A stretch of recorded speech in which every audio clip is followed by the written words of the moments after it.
ಸ್ಥಾಪಕ ನಾರಾಯಣ ಮೂರ್ತಿ ಮತ್ತು ಅವರ ಪತ್ನಿ ಸುಧಾ ಮೂರ್ತಿಯವರ ನಡೆ ಸಂವಿಧಾನ ವಿರೋಧಿಯಾಗಿದೆ.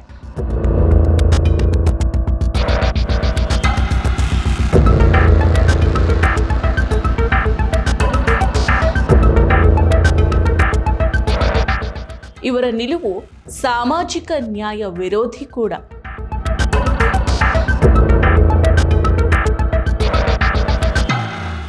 ತಾವು ಹಿಂದುಳಿದ ವರ್ಗದವರು ಅಲ್ಲ ಅಂತ ಹೇಳಿ ಸಮೀಕ್ಷೆಯಲ್ಲಿ ಪಾಲ್ಗೊಳ್ಳೋದಕ್ಕೆ ನಿರಾಕರಿಸಿದರು.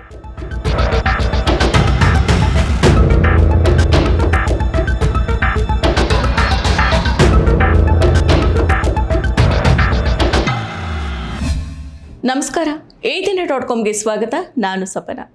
ಯಾವುದೇ ದೇಶದಲ್ಲಿ ಸಾಮಾಜಿಕ, ಶೈಕ್ಷಣಿಕ ಮತ್ತು ಆರ್ಥಿಕ ಪ್ರಗತಿಗಾಗಿ ಕಾರ್ಯಕ್ರಮಗಳನ್ನು ರೂಪಿಸಬೇಕಾದ್ರೆ ಕರಾರುವಕ್ಕಾದ ಅಂಕಿಅಂಶಗಳು ಅತ್ಯಗತ್ಯ ಆಗುತ್ತೆ.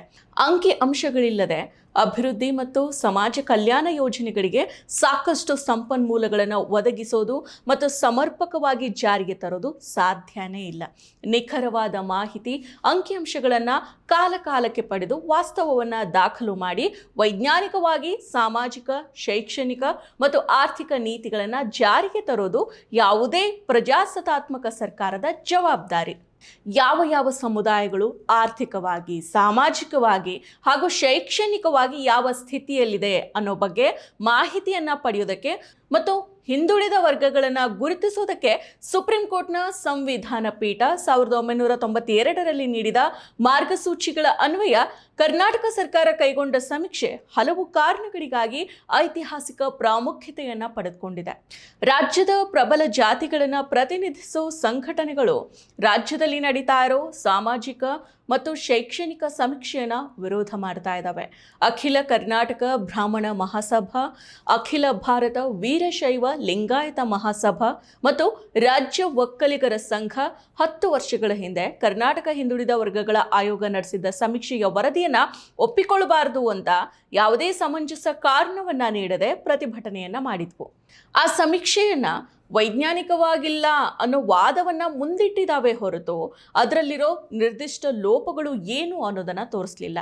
ಈ ವರ್ಷ 2ನೇ ಸಮೀಕ್ಷೆ ಆರಂಭವಾದ ನಂತರ ಅದಕ್ಕೆ ತಡೆಯಾಜ್ಞೆಯನ್ನ ಕೋರಿ ಕರ್ನಾಟಕ ಉಚ್ಚ ನ್ಯಾಯಾಲಯದಲ್ಲಿ ಈ ಸಂಘಟನೆಗಳು ರಿಟ್ ಅರ್ಜಿಯನ್ನ ಸಲ್ಲಿಕೆ ಮಾಡಿದ್ವು. ತಡೆಯಾಜ್ಞೆಯನ್ನ ನೀಡೋದಕ್ಕೆ ನಿರಾಕರಿಸಿದ ನ್ಯಾಯಾಲಯ ಸಮೀಕ್ಷೆಯಲ್ಲಿ ಪಾಲ್ಗೊಳ್ಳೋದನ್ನ ನಾಗರಿಕರ ಆಯ್ಕೆಗೆ ಬಿಡ್ತು.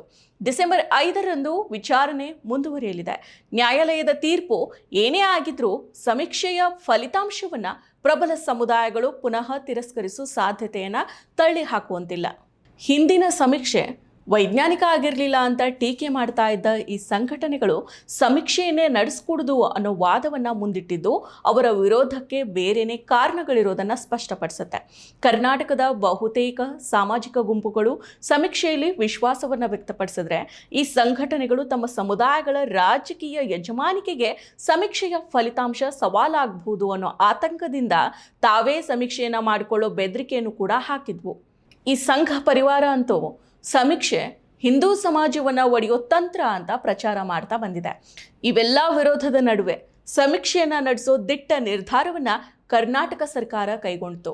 ಸಮಾಜ ಕಲ್ಯಾಣ ಸೌಲಭ್ಯಗಳನ್ನು ಸಮರ್ಪಕವಾಗಿ ನೀಡೋದಕ್ಕೆ ಎಲ್ಲ ಸಮುದಾಯಗಳ ಜನರ ಸಾಮಾಜಿಕ ಮತ್ತು ಶೈಕ್ಷಣಿಕ ಸ್ಥಿತಿಗತಿಯ ಅಂಕಿಅಂಶ ಅಗತ್ಯ ಅನ್ನೋ ತಿಳುವಳಿಕೆ ಶಿಕ್ಷಿತ ವರ್ಗಕ್ಕೂ ಅರ್ಥ ಆಗದೆ ಇರೋದು ದುರದೃಷ್ಟಕರನೇ. ಇನ್ಫೋಸಿಸ್ನ ಸ್ಥಾಪಕ ನಾರಾಯಣ ಮೂರ್ತಿ ಮತ್ತು ಅವರ ಪತ್ನಿ ಸುಧಾ ಮೂರ್ತಿ ತಾವು ಹಿಂದುಳಿದ ವರ್ಗದವರು ಅಲ್ಲ ಅಂತ ಹೇಳಿ ಸಮೀಕ್ಷೆಯಲ್ಲಿ ಪಾಲ್ಗೊಳ್ಳೋದಕ್ಕೆ ಅವರು ನಿರಾಕರಿಸಿರೋದು ಸಂವಿಧಾನ ವಿರೋಧಿ ಮತ್ತು ಸಾಮಾಜಿಕ ನ್ಯಾಯ ವಿರೋಧಿ ನಿಲುವಾಗಿದೆ. ಸಮೀಕ್ಷೆಯಲ್ಲಿ ಪಾಲ್ಗೊಳ್ಳೋದು ಅವರ ಇಚ್ಛೆಗೆ ಬಿಟ್ಟಿದ್ದೇನೋ ಹೌದು, ಆದರೆ ಮತದಾನವೂ ಕೂಡ ಹಾಗೆ ಅಲ್ವೇ? ಚುನಾವಣೆಗಳಲ್ಲಿ ಮತದಾನ ಮಾಡಲೇಬೇಕು ಅನ್ನೋದು ಕಡ್ಡಾಯ ಅಲ್ಲ. ಆದರೂ ಹಿಂದಿನ ಚುನಾವಣೆಯಲ್ಲಿ ಮತದಾನ ಮಾಡಿದ ನಂತರ ಟಿವಿ ಕ್ಯಾಮ್ರಾ ಮುಂದೆ ಬಂದು ನಿಂತು ಯುವಕರು ಹೆಚ್ಚಿನ ಸಂಖ್ಯೆಯಲ್ಲಿ ಮತದಾನ ಮಾಡಬೇಕು ಅಂತ ಕರೆಯನ್ನು ಕೊಟ್ಟಿದ್ರು.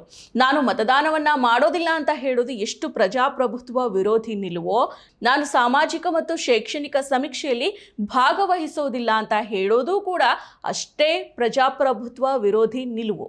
ಮಾಹಿತಿ ತಂತ್ರಜ್ಞಾನ ಕ್ಷೇತ್ರದ ದಿಗ್ಗಜರಾದ ಇವರನ್ನ ಆದರ್ಶ ಉದ್ಯಮಿ ಅಂತ ನೋಡೋರಿಗೆ, ಅವರ ಅಭಿಮಾನಿ ಇಂಜಿನಿಯರ್ಗಳಿಗೆ ಮತ್ತು ಉದ್ಯಮೋತ್ಸಾಹಿಗಳಿಗೆ ತಪ್ಪು ಸಂದೇಶವನ್ನ ಇವರು ನೀಡಿದ್ದಾರೆ.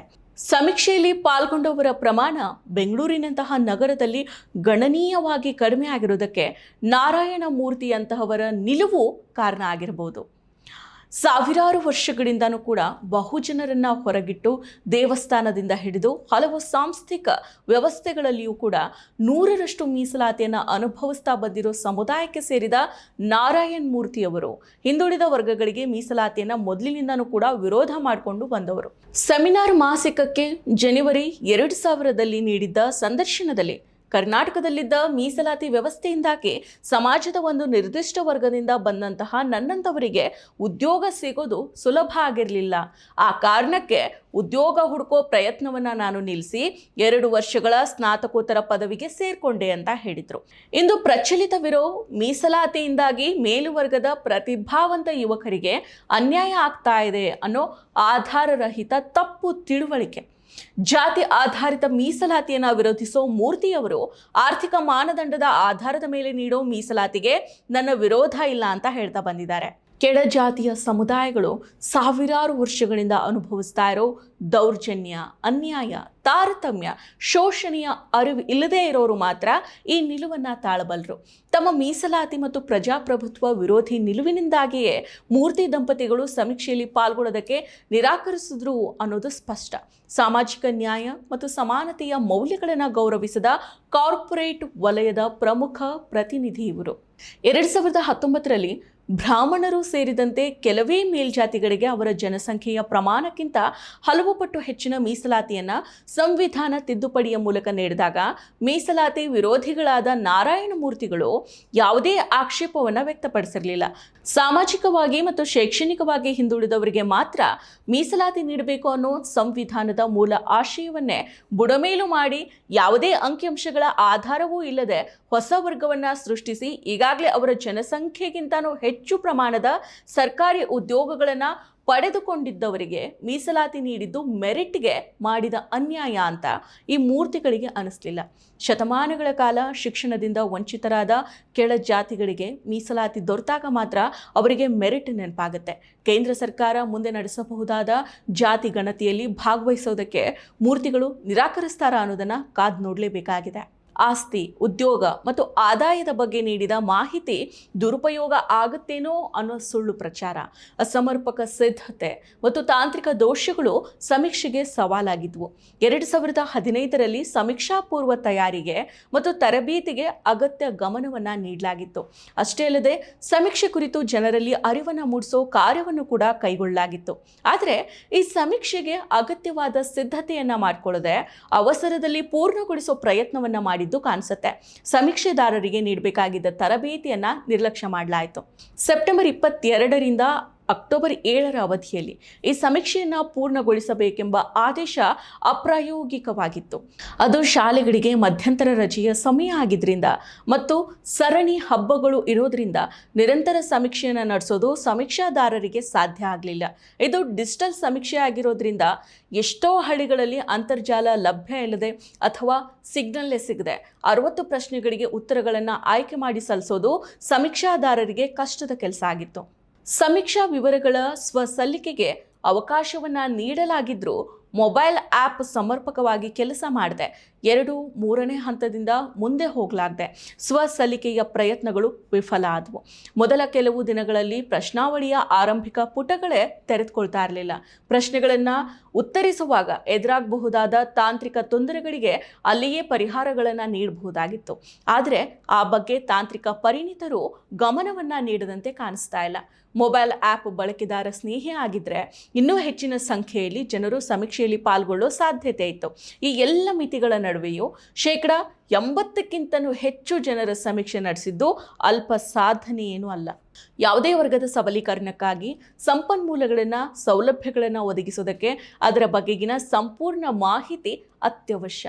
ಅಭಿವೃದ್ಧಿ ಯೋಜನೆಗಳನ್ನು ರೂಪಿಸೋದಕ್ಕೆ ಅತ್ಯಗತ್ಯವಾದ ಮಾಹಿತಿ, ದತ್ತಾಂಶ, ಅಂಕಿಅಂಶಗಳನ್ನು ಸಾರ್ವಜನಿಕ ಸಂಸ್ಥೆಗಳ ಮೂಲಕ ಸಂಗ್ರಹಿಸಿ ವಿಶ್ಲೇಷಿಸೋ ನೀತಿಯನ್ನು ನೆಹರು ಮಹಲನೋಬಿಸ್ ಜಾರಿಗೆ ತಂದಿದ್ರು. ಆ ಸಂಪ್ರದಾಯ 2014ರವರೆಗೂ ಕೂಡ ನಡೆದುಕೊಂಡು ಬಂದಿತ್ತು. ನಂತರದ ದಿನಗಳಲ್ಲಿ ಎಲ್ಲ ಕ್ಷೇತ್ರಗಳು ಪ್ರಗತಿಯಲ್ಲಿದೆ ಅನ್ನೋ ಹುಸಿ ಭಾವನೆಯನ್ನು ಮೂಡಿಸೋದಕ್ಕೆ ಅಂಕಿಅಂಶಗಳನ್ನು ಮುಚ್ಚಿಡೋ, ನಿರಾಕರಿಸೋ ಮತ್ತು ತಿರುಚೋ ಸಂಪ್ರದಾಯ ಆರಂಭ ಆಯಿತು. ಪಂಚವಾರ್ಷಿಕ ಯೋಜನೆಗಳಿಗೆ ರೂಪ ಕೊಡೋದಕ್ಕೆ ಮತ್ತು ಕಾರ್ಯರೂಪಕ್ಕೆ ತರೋದಕ್ಕೆ ಹಿಂದಿನ ಯೋಜನಾ ಆಯೋಗ ದತ್ತಾಂಶಗಳನ್ನು ಸಂಗ್ರಹಿಸಿ ವಿಸ್ತೃತ ವರದಿಗಳನ್ನು ತಯಾರಿಸಿ ವಿವಿಧ ಇಲಾಖೆಗಳ ಜೊತೆಗೆ ಹಂಚಿಕೊಳ್ತಾ ಇತ್ತು. ಯೋಜನಾ ಆಯೋಗವನ್ನು ವಿಸರ್ಜಿಸಿ ಅದರ ಬದಲಿಗೆ ರಚಿಸಲಾದ ನೀತಿ ಆಯೋಗ ಬಹುತೇಕ ಪ್ರಚಾರ ಸಂಸ್ಥೆಯಂತೆ ಕೆಲಸ ಮಾಡ್ತಾ ಇದೆ. ಕೇರಳ ಪ್ರವಾಸೋದ್ಯಮ ಇಲಾಖೆಯ ಗಾಡ್ಸ್ ಓನ್ ಕಂಟ್ರಿ ಮತ್ತು ಕೇಂದ್ರ ಸರ್ಕಾರದ ಮೇಕ್ ಇನ್ ಇಂಡಿಯಾ ಜಾಹೀರಾತು ಪ್ರಚಾರಾಂದೋಲನಕ್ಕೆ ಹೆಸರಾಗಿದ್ದ ತಂತ್ರಜ್ಞ ಅಮಿತಾಬ್ ಕಾಂತ್ ಅವರು 7 ವರ್ಷಗಳ ಕಾಲ ನೀತಿ ಆಯೋಗದ ಮುಖ್ಯ ಕಾರ್ಯನಿರ್ವಹಣಾಧಿಕಾರಿಯಾಗಿ ಸೇವೆಯನ್ನು ಸಲ್ಲಿಸಿದ್ದು ಇಲ್ಲಿ ಗಮನಾರ್ಹ. 2017-18ರಲ್ಲಿ ನಿರುದ್ಯೋಗ 45 ವರ್ಷಗಳಲ್ಲಿಯೇ ಗರಿಷ್ಠ ಮಟ್ಟವನ್ನು ತಲುಪಿದ್ದನ್ನು ಸರ್ಕಾರನೇ ನಡೆಸಿದ ಸಮೀಕ್ಷೆ ಹೇಳಿದ್ರು ಕಾಂತ್ರವರು ಅದನ್ನು ಖಂಡಿಸಿ ತಿರಸ್ಕಾರ ಮಾಡಿದ್ರು. ದತ್ತಾಂಶಗಳನ್ನು ನಿರ್ಲಕ್ಷಿಸಿರೋ ಈ ಕಾಲದಲ್ಲಿ ಮಾಹಿತಿಯ ಕೊರತೆ ಎಲ್ಲ ಇಲಾಖೆಗಳಲ್ಲಿಯೂ ಕೂಡ ಕಾಣ್ತಾ ಇದೆ. ಕೋವಿಡ್ ಸೋಂಕಿನಿಂದ ಸಾವನ್ನಪ್ಪಿದವರ ಸಂಖ್ಯೆ, ಲಾಕ್ಡೌನ್ ಕಾರಣ ತಮ್ಮ ಊರುಗಳಿಗೆ ಮರಳಿದ ಕೂಲಿಕಾರರ ಸಂಖ್ಯೆ, ನಿರುದ್ಯೋಗಿಗಳ ಸಂಖ್ಯೆ, ಸ್ವಾಭಾವಿಕ ದುರಂತಗಳಲ್ಲಿ ಪ್ರಾಣವನ್ನು ಕಳೆದುಕೊಂಡವರ ಸಂಖ್ಯೆ, ಆತ್ಮಹತ್ಯೆಯನ್ನು ಮಾಡಿಕೊಂಡ ರೈತರ ಸಂಖ್ಯೆ, ಇದಾವುದಗಳ ಬಗ್ಗೆಯೂ ಕೂಡ ಸರ್ಕಾರದಲ್ಲಿ ಅಂಕಿ ಅಂಶಗಳೇ ಇಲ್ಲ. ಕೇಂದ್ರ ಸರ್ಕಾರ ತನ್ನ ಎಲ್ಲ ಹೊಣೆಗಾರಿಕೆಗಳಿಂದ ತಪ್ಪಿಸಿಕೊಳ್ಳೋ ಬೇಜವಾಬ್ದಾರಿ ನಡೆ ಇದಾಗಿದೆ. ಹೀಗಾಗಿನೇ ಸರ್ಕಾರ 1.5 ದಶಕಗಳಾದರೂ ಕೂಡ ಜನಗಣತಿಯನ್ನು ನಡೆಸದೆ ದಿವ್ಯ ನಿರ್ಲಕ್ಷ್ಯವನ್ನು ತೋರಿಸಿದೆ. 2027ರಲ್ಲಿ ಜನಗಣತಿಯನ್ನು ನಡೆಸಿ ಅದರೊಂದಿಗೆ ಜಾತಿ ಗಣತಿಯನ್ನು ಮಾಡೋದಾಗಿ ಸರ್ಕಾರ ಘೋಷಣೆ ಮಾಡಿಕೊಂಡಿದೆ. ಆದರೆ ಘೋಷಣೆ ಭರವಸೆಗಳನ್ನು ನೀಡಿ ಅದರಂತೆಯೇ ನಡೆದುಕೊಳ್ಳದೇ ಇರೋ ಉದಾಹರಣೆಗಳು ಇರೋದ್ರಿಂದ ಜನಗಣತಿ ನಡೆಯುತ್ತೆ ಅನ್ನೋ ಖಾತ್ರಿ ಇಲ್ಲ. ಜಾತಿ ಗಣತಿ ನಡೆದರೂ ಅದರಲ್ಲಿ ಯಾವ ಮಾಹಿತಿಯನ್ನು ಪಡೆಯಲಾಗುತ್ತೆ ಅನ್ನೋ ಬಗ್ಗೆ ಅನುಮಾನಗಳಿದೆ. ಕರ್ನಾಟಕದ ಸಾಮಾಜಿಕ ಮತ್ತು ಶೈಕ್ಷಣಿಕ ಸಮೀಕ್ಷೆಯಲ್ಲಿರೋ ಶಿಕ್ಷಣ, ಉದ್ಯೋಗ, ಆಸ್ತಿ, ತಂತ್ರಜ್ಞಾನ ಬಳಕೆ ಮತ್ತಿತರ ವಿಷಯಗಳ ಬಗೆಗಿನ ಪ್ರಶ್ನೆಗಳನ್ನು ಜಾತಿ ಗಣತಿ ಒಳಗೊಳ್ಳದೇ ಇರಬಹುದು. ಪ್ರಶ್ನಾವಳಿ ನಾಗಪುರದಲ್ಲಿ ಅನುಮೋದನೆಗೊಂಡರೆ ಅದರಲ್ಲಿ ಯಾವ ವಿವರಗಳನ್ನು ಕೇಳಲಾಗುತ್ತೆ ಅನ್ನೋ ಬಗ್ಗೆ ಊಹಿಸಬಹುದು. ಜಾತಿ ಆಧಾರಿತ ಮೀಸಲಾತಿ ಮತ್ತು ಸಮಾಜ ಕಲ್ಯಾಣ ಕಾರ್ಯಕ್ರಮಗಳ ಜಾರಿಗೆ ಅಗತ್ಯವಾದ ಮಾಹಿತಿ ಸಂಗ್ರಹವಾಗದೇ ಇರೋ ಸಾಧ್ಯತೆಗಳಿದೆ. ಯಾಕಂದರೆ ಜಾತಿ ಗಣತಿ ಹಿಂದೂ ಧರ್ಮವನ್ನು ಒಡೆಯುತ್ತೆ ಅನ್ನೋದು ಸಂಘ ಪರಿವಾರದ ನಿಲುವಾಗಿದೆ. ದೇಶದೆಲ್ಲೆಡೆ ಏಕರೂಪದ ಜಾತಿ ಗಣತಿ ಮಾಡೋದು ಎಷ್ಟು ಪ್ರಾಯೋಗಿಕ ಅನ್ನೋದು ಒಂದು ದೊಡ್ಡ ಪ್ರಶ್ನೆ. ಒಂದು ರಾಜ್ಯದಲ್ಲಿ ಹಿಂದುಳಿದ ವರ್ಗಗಳಿಗೆ ಸೇರಿದ ಜಾತಿಗಳು ಮತ್ತೊಂದು ರಾಜ್ಯಗಳಲ್ಲಿ ಪರಿಶಿಷ್ಟ ಜಾತಿ ಅಥವಾ ಬುಡಕಟ್ಟಿಗೆ ಸೇರಿರಬಹುದು. ಅಗತ್ಯ ಇರೋ ಸಾಂವಿಧಾನಿಕ ತಿದ್ದುಪಡಿಗಳನ್ನು ಮಾಡಿಕೊಂಡು ಜಾತಿ ಗಣತಿಯನ್ನು ರಾಜ್ಯಗಳಿಗೆ ಬಿಟ್ಬಿಡೋದು ಹೆಚ್ಚು ಸೂಕ್ತ. ಮತ್ತಷ್ಟು ವಿಶೇಷ ವಿಡಿಯೋಗಳನ್ನು ನೋಡಲು ಮತ್ತು ಹೊಸ ವಿಡಿಯೋಗಳ ಬಗ್ಗೆ ತಿಳಿಯಲು ಈ ದಿನ .com ಯೂಟ್ಯೂಬ್ ಚಾನೆಲ್ ಸಬ್ಸ್ಕ್ರೈಬ್ ಮಾಡಿ ಮತ್ತು ಬೆಲ್ ಐಕಾನ್ ಕ್ಲಿಕ್ ಮಾಡಿ.